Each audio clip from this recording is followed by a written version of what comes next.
Саламатсыңарбы балдар? Саламатсызбы. Отура койгула, орунуктардан орун алгыла. Балдар, бүгүнкү маанайыңар кандай? Жакшы. Жакшыбы? Азаматсыңар. Анда бүгүнкү тарбиялык сабагыбызга кош келдиңер. Келгиле, доскада эмнени көрүп турабыз? Быйтыкчаларды. Кана, балдар, эмнеге окшош экен быйтыкчалар? Азаматсыңар. Мен силерге атайын ушул быйтыкчаларды жасап койдум.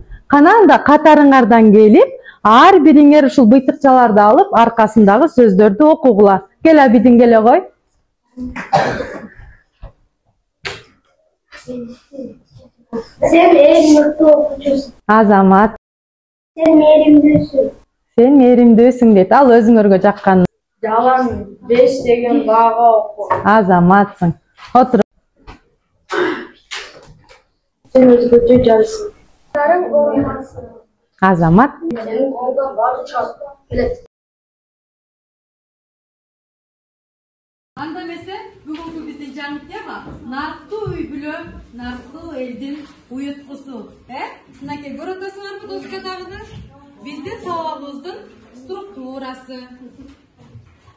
Ошондой эле сабагыбыздын максаты балдар. Нарктуу үй бүлө, нарктуу эл жөнүндө маалымат алабыз. Улуттук нарктардын маанисин түшүнүп, аны баалай билүүнү үйрөнөбүз. Патриоттулукка, мекенчилдикке, кыргыз элинин мурастарын, каада салттарын сактай билүүгө баардыгыбыз тарбияланабыз. Кана балдар. Анда эмесе биздин улуу жазуучу Чыңгыз Айтматов нарктуу үй бүлө бекем мамлекеттин негизи деп бекеринен айтпаса керек. Үй бүлө демекчи балдар. Ким кандай түшүнөт? Үй бүлө деген эмне? Кана байел bir koğum deyip. Rayana. Üy bülö degenden ıntımақ деген düşünüm deyip. Abdurasул. Өзгөчө коом. Азамат. Rayana qo'shimchalay. Үй бүлө бул өзгөчө бир мамлекет десем. Өзүнчө мамлекет, азаматсыңар. Демек балдар, үй бүлө бул өзүнүн башкача айтканда бир туугандардын, ата эненин баардыгынын чогуу жашаган куттуу жери. Ошол жерде адамдар төрөлүп, тарбияланып, мүнөздөрү калыптанат. Баардыгыбыз үй бүлөдө өзүбүздү кандай сезебиз? Коопсуз сезебиз. Башкача айтканда ата энелерибиз ар дайым бизге кандай камкор мамиле кылат, мээримдүү, дал ушундай жылуу уяны биз үй бүлө деп атайбыз. Кана анда эмесе бул жерден эмнени көрүп турабыз? Боз үй, дагы эмнелер турат? Жыпар тура кой. Бул жерде үй бүлө турат. Үй бүлөлөр турат дейт. Дагы, Аделя, дагы эмнелерди көрүп турасың? Калпактарды көрүп турам дейт Азаматсың. Мен бул жерде манастан атты көрүп турам. Азамат, баатырды көрүп турам дейт. Бүгүнкү темабыз нарктуу үй бүлө болгондон кийин биз нарк жөнүндө дагы өзүбүзгө маалымат алышыбыз керек. Нарк деген бул ата бабаларыбыздан келе жаткан каадасы, салт санаасы болуп саналат. Нарк деп дагы эмнени түшүнөбүз? Мисалы, меймандостугубуз, кыргыздын меймандостугу бул дагы нарк. Себеби кыргыз мейман келгенде сөзсүз түрдө өзүнүн меймандостугун эмне кылат? Көрсөтөт. Эч убакта жонун салып, артын салып кеткен эмес. Сөзсүз түрдө дасторконун жайып, козусун союп, меймандостугун көрсөткөн. Мына бул дагы нарк болуп эсептелет. Ата баланын ортосундагы сүйлөшүү балдар, бул дагы нарк. Аталардын кеби деген жомокту окудуңар беле? Азаматсыңар. Жана ошондой эле эң негизгилеринин бири эне тилибиз. Эне тилибизди сактоо бул дагы нарк. Ак калпакты улуктоо балдар. Эч качан кыргыз калпакты жерге же болбосо төмөн жерге койгон эмес, таштаган эмес, койгон эмес. Бул дагы биздин наркыбызды билдирет. Булардын баардыгы жалпы жонунан алып келгенде, жалпы маалымат алганда биздин эмнебизди көрүп турат экенбиз? Наркыбызды, салтыбызды көрүп турат экенбиз. Азаматсыңар. Эми балдар, ушул жерде насил деген дагы сөз бар. Ким билет насил деген сөздү? Буга чейин уктуңар беле? Кана Мирана тура кой. Түп дегенде азаматсың. Мынакей балдар. Насил деген сөз түпкү тек дегенди түшүндүрөт. Түпкү тегибиз башкача айтканда. Түпкү тегибиз дегенде эле жети атабыз Кана, буга чейин уктуңар беле, жет атасын билбеген жетесиз кол дегенди. Ким билет жет атасын? Абдрасул? Биринчи болот Калмык, Сүйүнбай, Анарбай, Анакбай, Баймурат. Жакшы, Азаматсың. Абидин? Туробой, жет атаңды билесиңби? Билем. Бакытбек, Исакбек, Жамалдин, Орунбай, булар Кумбай. Кана, Азаматсың. Ихсан, жет атаңды билесиңби? Кана, айта кой. Дыштык, Шаршан, Сапарбай, Дерекмай, Мусулман, Абжол. Азаматсың. Ислам, тура кой. Балдардан айтып койсунчу, мейли кыздардан эчким айтпайт. Биринчи Улан, экинчи Бакыт, үчүнчү Талант, төртүнчү Юсупжан, бешинчи Шерикбек, алтынчы Юсупжан, жетинчи Жакып. Азаматсың. Карагылачы, балдар. Жет атабызды билүү дагы биздин наркыбыз. Түшүндүкпү? Демек нарк деген сөздү биз түшүндүк, Насил дегенде ошол жерде нарк, насил деген ошон үчүн экөө бири-бирин коштоп кошмок сөз болуп айтылып келе жатат, Биздин Кыргыз Республикасынын президенти ким? Садыр Жапаров. 2022-2027 жылдарга өлкөбүздү башкача айтканда наркты өнүктүрүү максатында жарлыкка 2022 жылдын 20 майында кол койду. Ошол күндөн тартып балдар айыл жерлеринде, райондордо, шаарларда, башкача айтканда жерлердин баардыгында ушул наркты өнүктүрүү боюнча иш-чаралар, маарекелер өткөрүлүп келе жатат. Ошол маарекелерге биздин арабыздан чоң апа, чоң ата, тайэне, тайта, тайекелерибиз катышкандары барбы? Кандай кылып катышкандар десеңер балдар? Биздин дал ушундай кол өнөрчүлүк, биздин өнөрүбүз бар, Дал ушундай чоң апа, тайэне, тайэжелерибиз жасайбы? Кимдики жасайт? Жакшы, мынакей. Биздин арабызда дал ушундай. Ал эми курак курагандар барбы апаларыбыздын арасында? Карагылачы, абдан жакшы, Азаматсыңар. Мынакей, карагылачы, биздин дал ушундай кыргыздын сонун кол өнөрчүлүгүн унутта калтырбай, дагы да болсо өкүндөтүп келаткан адамдардын бар экендиги кубандырбай койбойт экен, Ал эми аталарыбыздын арасынан жыгач устачылык, дегеле устачылык менен алектенгендер барбы? Кана? Жакшы, Азаматсыңар. Кыргызстан биздин мекенибиз.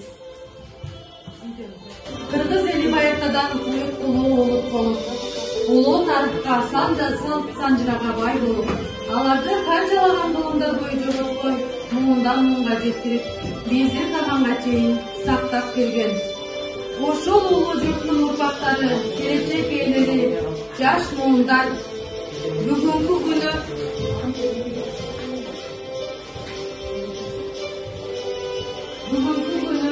ата-бабалардын башынан кечирген тарыхты каада салып урматтабай, унутуп бара жаткандыгын ойлондурбай койбойт.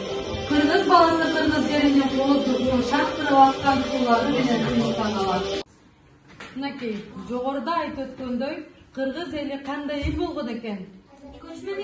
Көчмөн эл болгон экен, Ал эми тарыхта дагы бир бизде кыргыз элинин басып өткөн жолун ташка тамга баскандай көрсөтүп берген Жалал-Абад областына караштуу Тогуз-Торо районунун Саймалы таш ачык асман алдындагы сүрөт галереясы бар.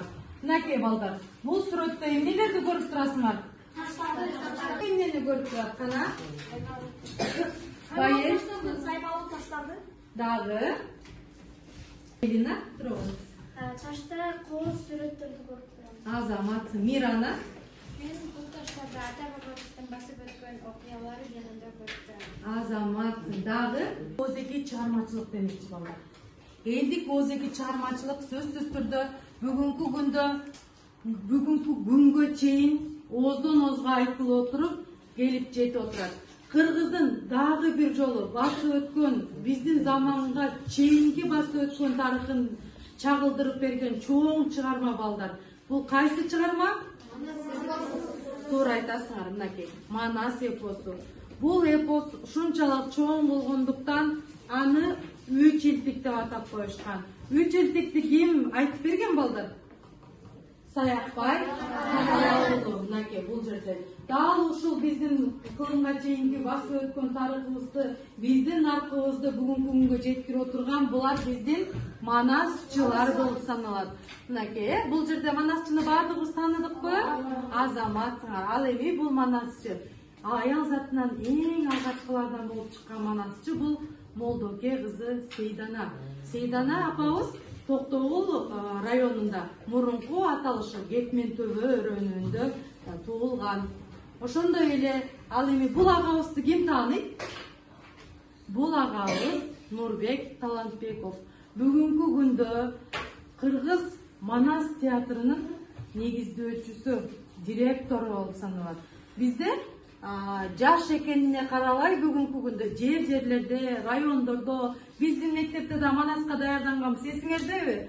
Дал ошол Манас деген ураны менен бүгүнкү күндө бизге дагы да болсо жаңыртып келе жаткан жаш таланттуу манасчы агабыз ушул Нурбек Талантбековду дагы билип койбосок уят балдар. Ал эми бул манасчылар силерге окшогон жаштар деп ишенем.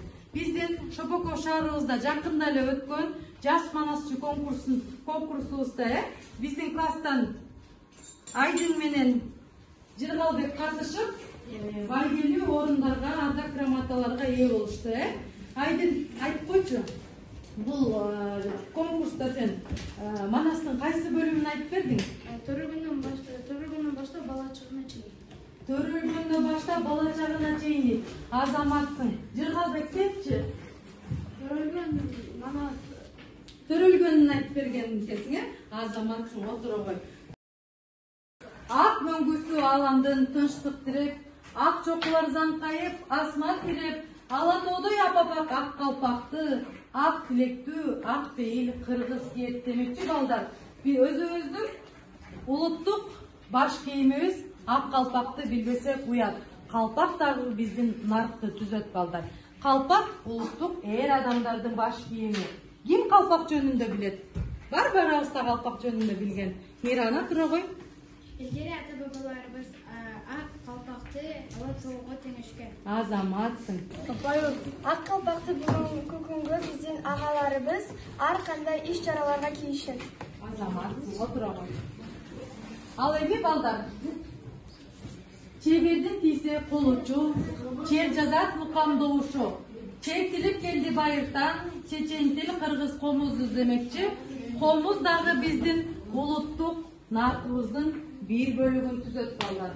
Келгиле анда эмесе, бүгүнкү сабагыбызды түшүнүп алдык, ал эми аны бышыктоо максатында силерге үй бүлөнүн оң жана терс сапаттарын мен атайын Learning Cup программасына салып койгом. Кана анда эмесе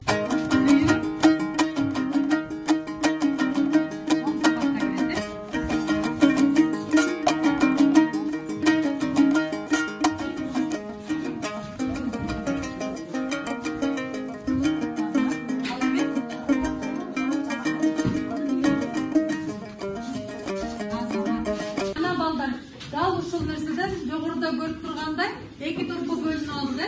Кыздарыбыз болсо дал ушул ийистерден, жылтырак материалдардан бизге капчык жасап беришет. Кыздар керектүү нерселерди алып, кубаттуу болуп, ушул нерселерден эки боз үй жасап бергиле бизге.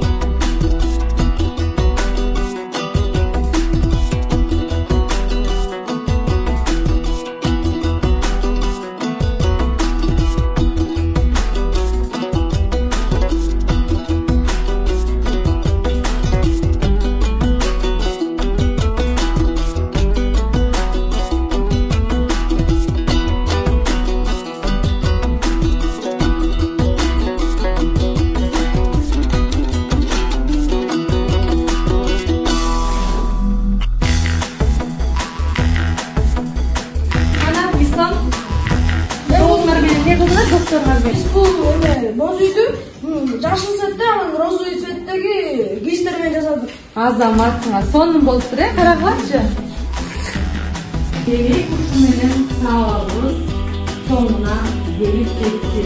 Кийинки сабакта жолугушканча сак саламатта калгыла. Саламатта калгыла.